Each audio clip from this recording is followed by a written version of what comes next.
প্ৰতিবাদী কাৰ্যসূচীত প্ৰায় 500 শতাধিক মানুহ আমি জমা হৈছোঁ আৰু আমি ইয়াৰ পৰা এটাই মেছেজ দিব বিচাৰোঁ ভাৰত চৰকাৰক। যিহেতু ভাৰত চৰকাৰে চবেই জ্ঞাত যে আজিৰ ডেটত বাংলাদেশৰ নিচিনা এটা সৰু দেশে যি দেশৰ অৱদান, দেশ গঠন কৰাৰ অৱদান সম্পূৰ্ণ ভাৰতবৰ্ষ আছে। এই দেশ গঠন কৰাত ভাৰতবৰ্ষৰ সৈনিকো শ্বহীদ হৈছে। আজিৰ ডেটত এইখন দেশে ভাৰতবৰ্ষৰ চকু দিছে। ভাৰতবৰ্ষৰ নৰ্থ ইষ্ট আমাৰ সাতভনীৰ ৰাজ্যক সিহঁতে ভাৰতৰ পৰা বোলে দ্বিখণ্ডিত কৰিব, আমাৰ চিকেন নেকক বোলে টুকুৰা কৰি দিব। ইমান সাহস সিহঁতে ক'ৰ পৰা পাইছে? তাত নিশ্চয় পৰকীয় কোনোবা দেশৰ সাহায্য আছে সিহঁতৰ লগত, নহ'লে বাংলাদেশৰ নিচিনা সৰু এখন দেশে ইমান ডাঙৰ সাহস ক'ৰ পৰা পাইছে? হয়তো চাইনা নহ'লে আমাৰ পাকিস্তান, আমাৰ যিখন দুশ্মন দেশ দুখন আছে সিহঁতৰ হ'লেও তাত পৰকীয় হ'লেও সমৰ্থক আছে। গতিকে আমাৰ ভাৰতবৰ্ষই এই সিহঁতৰ যিটো গ্ৰেটাৰ বাংলাদেশ বুলি মেপ বনাইছে, ইয়াত আমি মানে ইমান দুৰ্বল বুলি ভাবিব নালাগে। আমি সম্পূৰ্ণ চকু ৰাখি ভাৰতবৰ্ষই তাৰ বিপৰীতে কাম কৰি যাব লাগে, আমাৰ শক্তিটো প্ৰদৰ্শন কৰিব লাগে। যিহেতু আমাৰ নিচিনা এখন ইমান ডাঙৰ দেশ, গণতন্ত্ৰ দেশে যদি আমি বাংলাদেশৰ নিচিনা এখন দেশ স্বাধীন কৰি দিব পাৰি পাকিস্তানৰ পৰা, তেনেহ'লে তাত আমি আৰু এখন হিন্দু ৰাষ্ট্ৰ গঠন কৰিব পাৰিম। ইমান ক্ষমতা আমাৰ ভাৰতবৰ্ষৰ আছে আৰু সেই ক্ষমতাটো আমি পৰিলক্ষিত হ'ব লাগে। আমি ভাৰতবৰ্ষৰ চৰকাৰ প্লাছ আমাৰ অসম চৰকাৰে এই দাবী কৰিছোঁ, যিহেতু সাতভনীৰ দেশত আমাৰ অসমখনো আছে।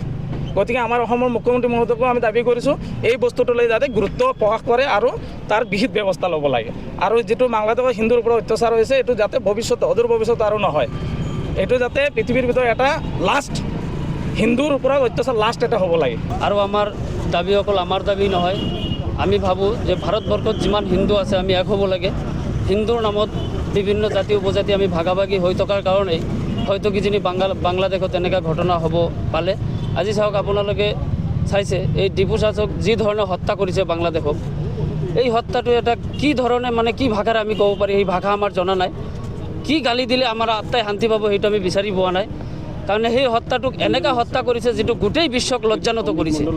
গতিকে ভাবোঁ এই ধৰণৰ হত্যাকাণ্ড অতি শীঘ্ৰেই বাংলাদেশত বন্ধ হ'ব লাগে।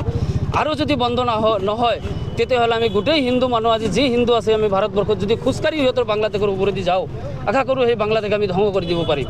যদি সিহঁতে আমাৰ এই হিন্দু মানুহক যদি এনেকুৱা অন্যায় অত্যাচাৰ কৰি থাকে, অকল ডিপু দাসে নহয়, যোৱাকালি আগদিনাখন আকৌ অমৃত মণ্ডল নামৰ এজনকো এখেতে এনেকৈ মৰাই দিছে।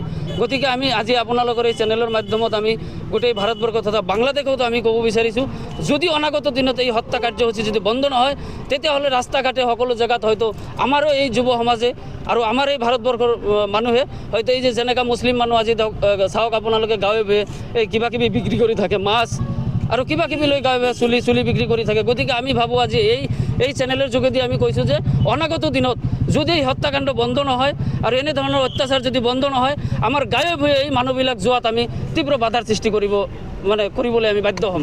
গতিকে এই চেনেলৰ পৰা আজি সকীয়াই দিছোঁ, এই মাছ বেপাৰী হওক, মাছালাই হওক, যিমান এই মাছৰ পোনা বিক্ৰী কৰে, আমি চাইছোঁ যে বাংলাদেশী মূলৰ মুছলমান মানুহ। বিশেষকৈ বাংলাদেশৰ ওপৰত বাংলাদেশৰ মহম্মদ ইউনিছ যিজন ভাৰপ্ৰাপ্ত উপদেষ্টা নে কিবা বুলি কয়, আমি ভালকৈ গমো নাপাওঁ।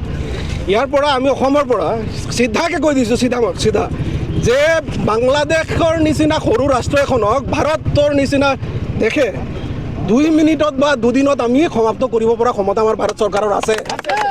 গতিকে ইয়াৰ পৰা মই ভাৰত চৰকাৰ তথা অসম চৰকাৰক আহ্বান জনাইছোঁ, কূটনৈতিক হওক, প্ৰশাসনিক বিভাগে হওক, আৰু লগত আমি 7 ছিষ্টাৰৰ যিসকল আমাৰ জনসংখ্যা আছে, সকলোৱে সহযোগিতা কৰি বাংলাদেশক টুকুৰা কৰি হিন্দু ৰাষ্ট্ৰ গঠন কৰিব। যে আমাৰ বাংলাদেশত যি হিন্দুৰ ওপৰত অত্যাচাৰ চলি আছে, এই অত্যাচাৰ ইউনিছ চৰকাৰে ইমিডিয়েট বন্ধ কৰিব লাগে। যদি এনেকুৱা ধৰণেৰে অত্যাচাৰ চলি থাকে, আমি ভাৰতৰ মানুহ যদি আমি BSFৰ লগত আমি যদি এই 3-4টা সংগঠন বা 4-5টা যদি সংগঠনো আমি গৈ পিনি থিয় হৈ দিওঁ না, আমাৰ বাংলাদেশ টুকুৰা হৈ যাব।